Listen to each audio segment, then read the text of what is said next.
Hi, everyone, and welcome to Quantum Conversations. I'm Karen Curry Parker, and I'm so excited to welcome today Stephanie James, who's going to be talking to us about igniting your spark and also talking to us about why igniting your spark is one of the single most revolutionary acts that you can commit if you want to change the world.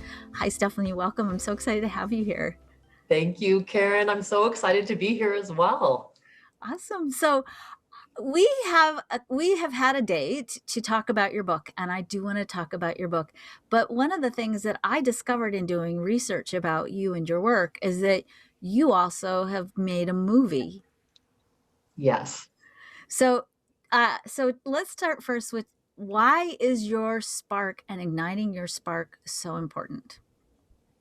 Well, I guess first of all, that would begin with a definition of a spark, Mm-hmm. of the spark. And I feel like the spark is truly our essence, it's who we are.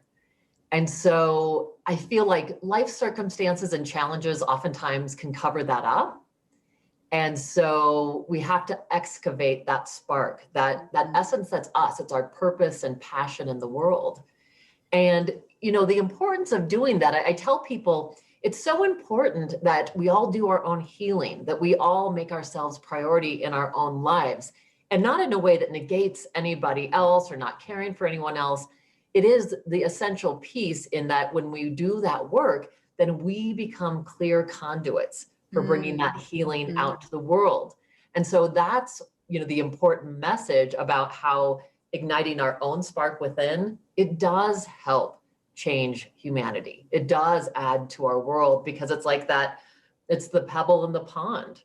These concentric circles of healing then circle out. We're changing our vibration, and then we're helping to change the collective vibration as well. Beautiful, beautiful. So I have to start with, because I know this is the question that everybody wants to know. People want to know, I have a spark. Do I have a spark? Maybe let's start first. Do I have a spark? If I do have a spark, where did it go? And what do I need to do to go find it? Great question. So, yes, everyone has a spark. I truly believe we are all born with that. Mm-hmm. As I said, it's our essence. Some people call it our spirit or our God spark. It is truly the essence of who we are. And that essence really is pure joy, pure love. It's pure state of beingness. And so, and like I said, oftentimes it feels like it gets covered up. The Sufis said, we have to lift the veils to get to this true sense of spirit. And so that is the truth. It's like lifting the veils, or I like the analogy of excavating to, like, it's like a treasure dig, right? So that we can get to the jewels that are inside of us. And I think one of the ways that we do that is we have to start looking at what is getting in the way of that first. And oftentimes we don't realize it because we're such habitual thinkers, and we do things, we have routines and habits. So much of it is unconscious or subconscious. Mm-hmm. So I always invite people at first, even though it feels a little counterintuitive, like, I don't want to think about my dark stuff. I don't want to think about my limiting beliefs. And yet when we identify them, it's like we're bringing them to the light. Mm-hmm. And through that, when we can look at our limiting beliefs, then we can actually look at, where did I get this from? Yes, I've been thinking it for, the last 25 years. Boy, that happened in a single incident when someone was rude to me as a child, and I took on this belief, I'm not good enough, for example. Mm-hmm. And so we can really start challenging these beliefs and knowing that they're not the big T truth about us. So I think each time we're doing some of that work, and we're excavating whatever those limiting beliefs are, then it's like we're clearing out that conduit so that more healing can come through. We heal, and then we're better able to ignite those sparks within us and then help do that in others. So you're starting a global conflagration of sparks. Indeed. Awesome. All right. So we have to talk about your movie, because I was so surprised. I was flipping through and reading all about your beautiful book, and then I found this movie trailer, and I opened it up and I thought, oh my gosh, there's Larry Dossie here. There's all these amazing people you've gathered in this room for what looks like kind of an experiment. So tell me a little bit about your movie, and what have you done? Yes. So talk about just, miracles and, spontaneity and serendipity. I had been talking to Jacob Lieberman, Mhm. who has been just a really wonderful personal friend and mentor of mine. Once I had him on the show, someone had gifted me a trip to Maui. Mm. So I was able, and that's where Jacob lives. And so we have to start there because that's really where the beginning of this movie started. He and I met and had 2 mornings of beautiful breakfast together and just talking about things. And from those conversations, he called me one day and said, you know what? I feel like maybe you should come back to Maui and we could do something called like Lights of the Round Table, where Mhm. we sit around a table and you ask or interview people and we'll get it on film. Mhm. And so that was the original idea. And then literally in a meditation, I get this download, and it was, oh my gosh, through my own TV show, my own radio show and podcast, I know the most serving hearts and some of the most brilliant minds on the planet. Mhm. I thought, what if I had them come to Fort Collins where I live and not just do a summit, but do something totally different where they all come for 2 days ahead of time to have their own experience. And then we would film all of that. So what ended up happening, which was so amazing, I did individual interviews with everyone. So there were 12 of us all together. Mhm. And we did the interviews, and people shared just things in their heart, the challenges they've faced. Everyone wasn't born enlightened. And so I think sometimes we can get that myth that these, you know, light beings, these thought leaders, luminaries, everything's always been wonderful for them, but they have faced their own personal challenges. So first of all, it was that. And then the second day, we did do the Lights of the Round Table. Mhm. And so we all sat around a big round table discussing some of the biggest questions in life, and not even knowing, of course, that COVID would be happening a year later. Wow. We had no idea. And yet the things we were talking about absolutely have to do with the things that we're facing now, and that as a planet we're Mhm. facing now. So that was remarkable. And so from this, we ate together, we made music together, we meditated together, danced together, and listened to live music. I mean, we had this wonderful experience. And then we took all that alchemy and connection and brought it to a live audience on the stage Mm. and did the summit, so that you see how people's individual struggles, and then how this small group alchemy lines up, and then the sparks ignited from there, and then how it goes out to the live audience. And Wow. it was such a phenomenal experience. And ironically, just last night, we had the screening premiere for the cast, for everyone that was in the film. And it's such a joy to share. Everybody's just been, talk about ignited. It was such a special night. Wow, that sounds amazing. So I have like about 400 questions about that. So I have to go circle back around to what again is something that I hear people ask a lot about, and I think a lot of it has to do with the way we think we present ourselves in the personal growth and development industry.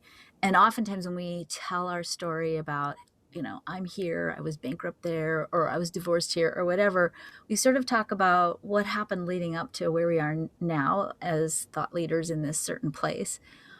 The question that I have, especially I think in light of the last year, is as you sat with these people and these leaders, thought leaders, and you heard their stories, what struck you the most about where they are now? Are they like, la, la, la, I don't have a trouble in the world, now I'm enlightened? Or are they still wrestling with things?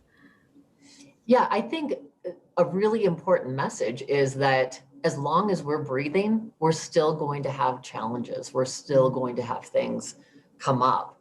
I think what I've even experienced in my own life is those things come up, and yet the way that we deal with them becomes very different.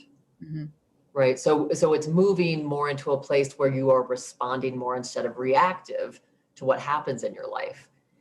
And so I would definitely say that some people are still faced with big challenges. It doesn't stop. Life doesn't stop. Mm-hmm. And yet I think you can see this certain level of mastery that so many of these individuals have over when the circumstance happens, being able to return to that place of peace of like, okay, I'm going to also be the observer Mm-hmm.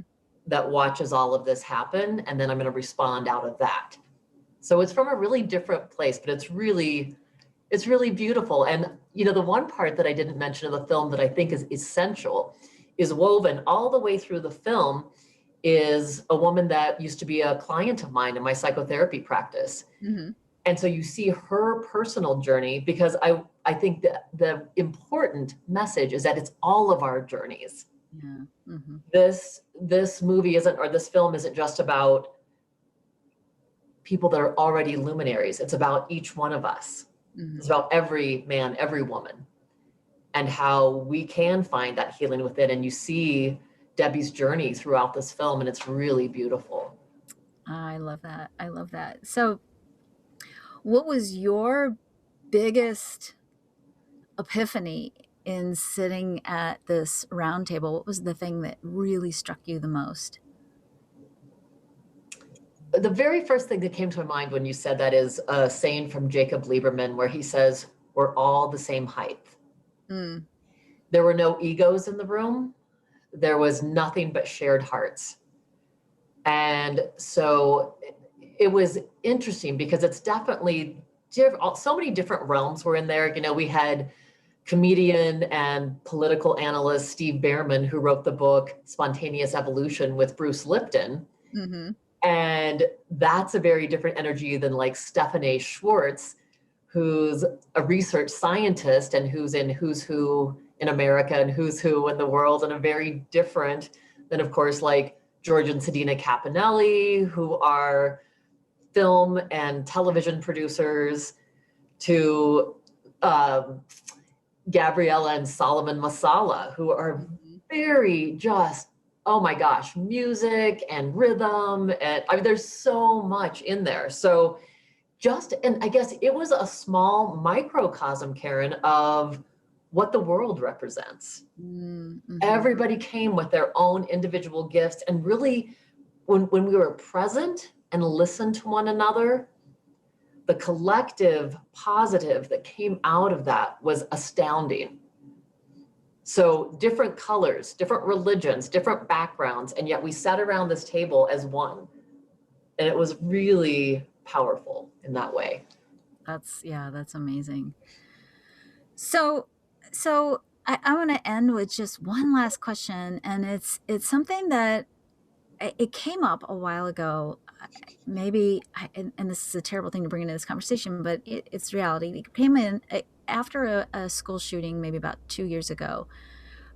Somebody was posting. I saw a post on Facebook, and somebody had posted the phrase "love and light." Let's send love and light. And it created this giant social media like storm about love and light isn't enough. And why are we focusing on love and light? What we need to do the work of the world. We got to go out and we change regulations and we got to do all this stuff. And I always like to kind of bring that conversation back into the collaborative conversations that we have here in Quantum Conversations, because sometimes you can't do the change, right? You can't, maybe if you're at home right now, I'm homeschooling my 11-year-old. We're still doing COVID stuff here. You know, I don't really necessarily in my little sphere have the ability, and it's not really in my part of my calling to say go to the legislature and change gun regulation, right? And yet I feel for the loss and the fear and all the trauma that was part of that experience. Talk to me a little bit about love and light, and is it important, and is it actually something that can create healing? Yeah, such a great question.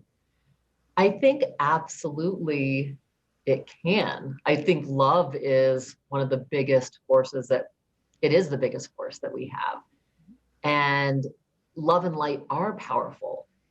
When, you know, I've talked with Larry Dossey, he talks about this on the film. He talks about this in the interview I did with him on my show. Same thing with Stefan Schwartz. it's amazing how just when 10% of any given community holds a certain intention, then the rest of that community has to change, it has to adjust. Mm-hmm. So there is power in, and I think, okay, our thoughts are energy. Our thoughts can either be light energy, loving energy, or they can be fear-based. Very, very different vibrations. Mm-hmm. And I do think, yes, we need the advocates out there. Thank goodness there's people that are trying to do the legislation and do the different things to enact, whether it's laws, rules, whatever it is, so that this change occurs. And I think it's essential that the change occurs within us first. Mm-hmm. We do know from the healing research that holding an intention of love and healing for people makes a difference. People that have been prayed for, people that have been sent love, literally when they've done experiments with people that have cancer, the group that was being meditated for or prayed for gets better.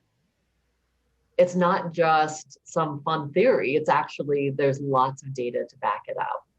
So we know, and I love the fact that, we can think of it ourselves. Mm-hmm. Have you had an experience where someone says, oh, I've been thinking about you, and maybe sending you light and love, and it's like you feel it. Right. Maybe you were thinking about that person a little bit earlier. So I think that love and light, even if it was this big, I didn't hear about that whole media blow up. And I think it is the one thing that we inherently have to give at all times. I can't always give, like you, my attention. I'm here seeing clients, whether it's my transformational life coaching clients or my psychotherapy clients, most of the day. Mm-hmm.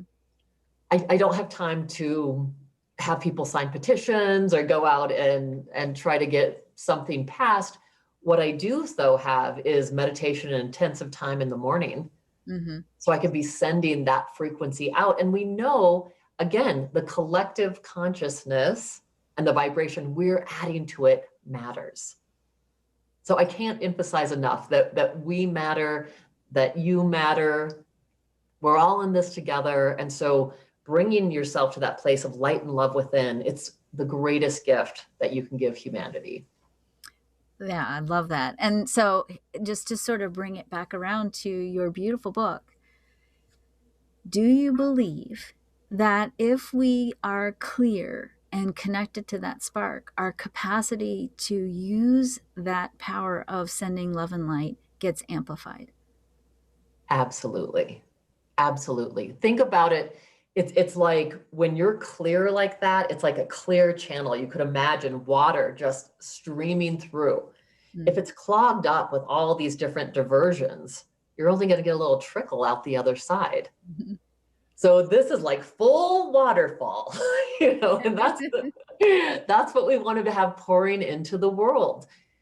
And so when people are like, oh, my contribution doesn't really matter. Yes, it does. Yes, it does. And I love Solomon Masala on the movie. That was one of the things he did is he has these sticks called boom whackers.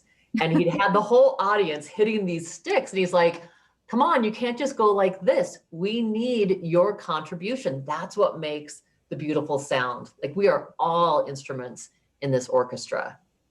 So each note, each person is essential. And that's how we're all going to rise. Yeah, beautiful, beautiful. Awesome. Stephanie, I'm so excited we got to talk today. So your book is The Spark, Ignite Your Best Life. And that book is available, I'm imagining, on Amazon and other places. And your website is stephaniejames.world. So you guys go there, check out Stephanie's work. She's got some exciting events that she's appearing at later this year. And then tell us, when's the movie coming out? I know. Come on, we're trapped in our houses still. We need this. Well, so, that is yet to be seen. We are just going into negotiations right now with Netflix and Amazon Prime and Gaia Network. So we'll see where it finds its home and keep you posted. We'll definitely be putting lots of media out there and just hoping truly to get this message to millions of people to really know that they can ignite the sparks within them, and then together we can illuminate the world. Awesome. Well, Stephanie, thank you for sharing your spark with us today, and I look forward to hearing more. Thank you, Karen. This was a pleasure.